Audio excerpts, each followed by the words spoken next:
آمینا و خواهرش بعد مشغولیت‌های درسی از مکتب و مثل روزهای گذشته امروز هم با تأثیرات‌های نیک به خانه برگشتند. در حولی آنها را مادرشان با مهر و محبت گرم و صمیمی استقبال گرفته از موفقیت‌هایشان می‌پرسد. با این سوال مادر فرزندان دلپرانه جواب می‌دهند. من خیلی شاد از آن هستم که امروز من نیز به هدر نرفت و من توانستم که از مکتب غذای معنوی به خود بگیرم. سرور مملکت، پیشوای ملت در هر یک برآمدهایشان ذکر می نمایند که جوانان آینده سازی ملتند. پس ما جوانان باید کوشش به خرج دهیم که وقتی پرقیمت خود را بیهوده صرف نکرده به اندوختن علم و دانش یعنی شوق و رغبت پیدا نماییم و به اندوختن علم و دانش کوشش نماییم. در دهه مهرآباد دهات گلستان ناحیه واسه در این حوله خاکسارانه عمر به سر میبرند. استفاده زمین نزد حولگی یکی از منبع‌های درآمد عائله است. ما همین دو تا نوع زمینی که در همینجا دیده می شود علاقه با ثمراناب استفاده میبریم، زیرا که در همین زمین ها خودتان شاهدی حال شدین که کارتوشکا، پیاز، سیر، خوب و دیگر نمودی زراعت ها کرده می شود. از آن جمله از میوگی ها گیریم انگور، خوب، توت، آلوچه، خرما، چهارمغز، همه همینا در همین زمین ها هستند که علاقه استفاده بریش با ثمرانک است.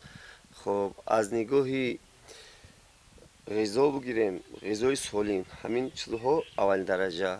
خب بعد کارتوشکا خدا خواهد کارتوشکا را که گرفتیم پامیدور علاقه جوشه که گرفت نیمشه پامیدور با نیمشه میتونه که جورمکه استفاده بریم.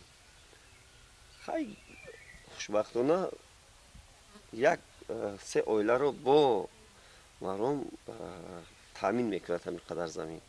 در کارهای روزگارداری کمک رسانیدن به مادر یکی از شغل‌های دختران میباشد. آمینه طعام میپزد.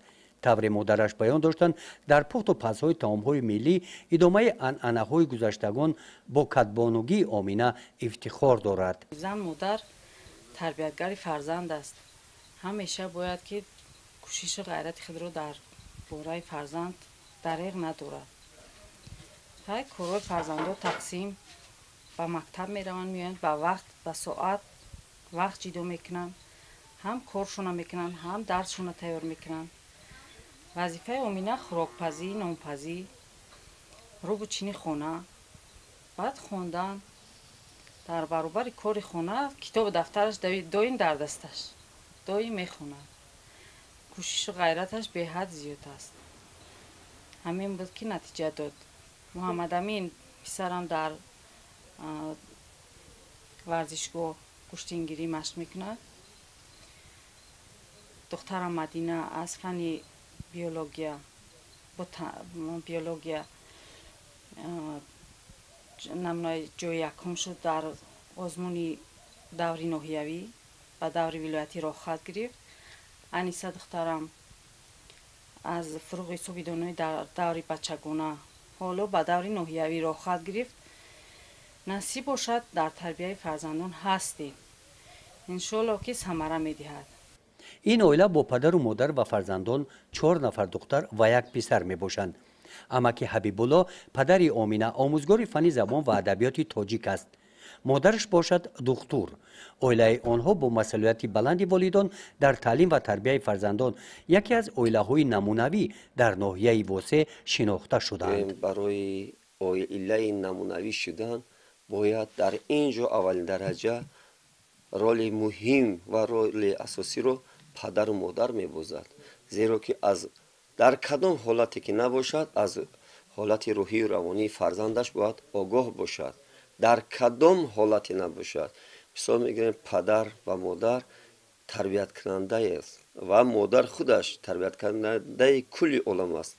زیرا ما پدران افتخار میکنیم از آن فرزندمون که ما همین خیلی سعی کوششمون دریغ نداشته برای فرزند عزیز خودم آمینه جان که ما رو فهمید در زندگی. زیرا که من صاحب 4 دختر 1 پسر هستم. همین است وقتی که تربیت خوب که باشد، خب در همین تربیت وقتی خودمون رو دریغ نداشتیم зеро ки тарбия оқибати хуб доштааст. Тарбияи хуб ҳар як сухани пандомезе ки ба фарзанд мезадай ҳамун аллакай дар зеҳни фарзанд мешитад. мо ҳамин падаро кӯшиш мекунем ки як ман не шахсан аз ҳамин ҷомеаи тоҷикистон хоҳиш мекунам ки дар кадом ҳолате набошад аз ҳол рафтори фарзандонашон бояд бохабар бошанд. در منزل استقامتی آنها این حجره درس تیارکنی فرزندان است. آمینه هم همینجا به مطالعه کتاب‌های بدیعی مشغول می شود. غیر از این آمینه با پیشنهاد پدر اعضای کتابخانه ملی تاجیکستان گردید که در سمت بلند برداشتن سویه دانشش با او کمکی کلا نمود. وقتی که در کتابخانه ملی ما وی رو اعضا کردیم آمینه رو خب در اونجا برای دریافت کردن ادبیات‌هایش مثل کتاب‌هایی که در کار بود ما علاقه از روی نظامنامه خوانده آمدیم. همون از روی نظامنامه همون مواد را که یافتیم مثال میگیریم با وی کار کرده و یک تا اون رو انشاءات کرده. وقتی که با از کتابخانه می آمد و زحمت‌های مادرش هم بود در اینجا که شبانه با همراهی مادرش با یاردن میکردیم آمینه رو مثال میگیریم راه اندازی میکرده بودیم.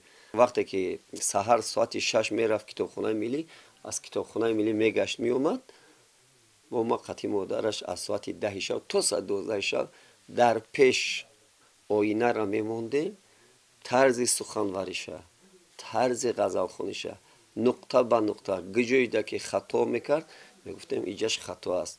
طرز قرائت غزل ربوعی دو بیتی هر یک قدم ای رو برای که من خودم زبان ادبیات درس میدادم از نگاه خودم همین رو همین خیلی دستگیری کردم. وقتی که همین زحمت‌های بسیار رو که کشیدیم در همینجا نتیجه خوبی که به ثمر آورد که امروز دختر ما توانست که موفق شود در فروغ صبح دانایی سزاوار جای سوم گشت. این افتخارنامه و دیگر مکافات‌ها نتیجه اشتراک آمینه در آزمون‌های سطح ولایتی و جمهوری میباشند. این دیپلم برای اشغال جای سوم در آزمون جمهوریوی فروغ صبح دانایی کتاب است. در سال 2023 برایش در سمت راه دانش اندازی صحیفه نوی را باز کرد.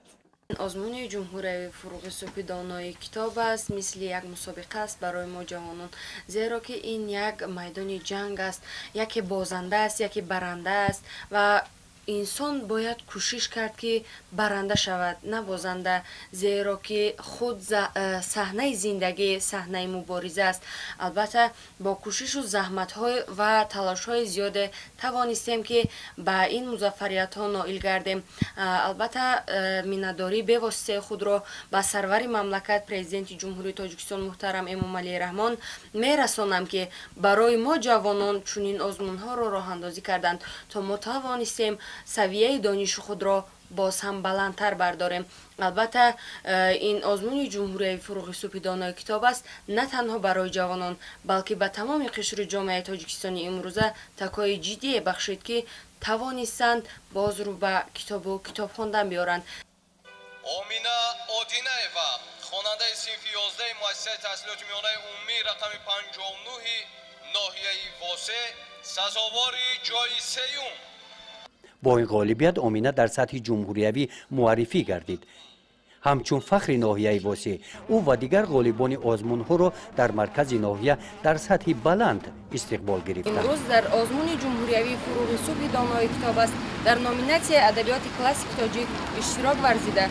در دور جمهوریوی این آزمون سزاوار جای سوم گردیدم و خوشحال از آن هستم که در این آزمون سزاوار جای نمایان گردیدم و باز هم نیروی ذهنی خود را تقویت بخشیدم و سپاسگزاری خود را به اساسگزار صلح و وحدت ملی پیشوای ملت پرزیدنت جمهوری تاجیکستان محترم امام علی رحمان رساندنی هستم که برای ما جوانان چنین آزمون ها را راه اندازی نمودند.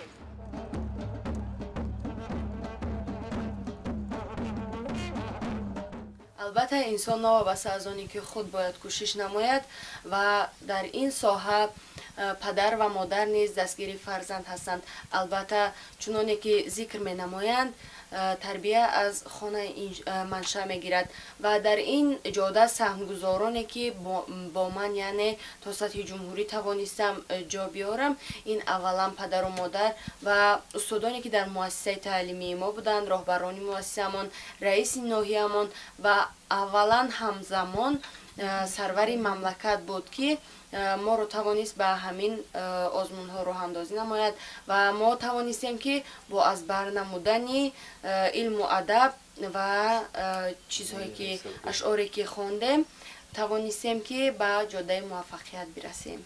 баъди хатми мактаби миёна омина мақсад дорад ки дар бахши сиёсатшиносӣ таҳсилашро дар мактаби олӣ идома дода баъди хатми он ҳамчун сиёсатмадор ба ватану миллат хизмат намояд.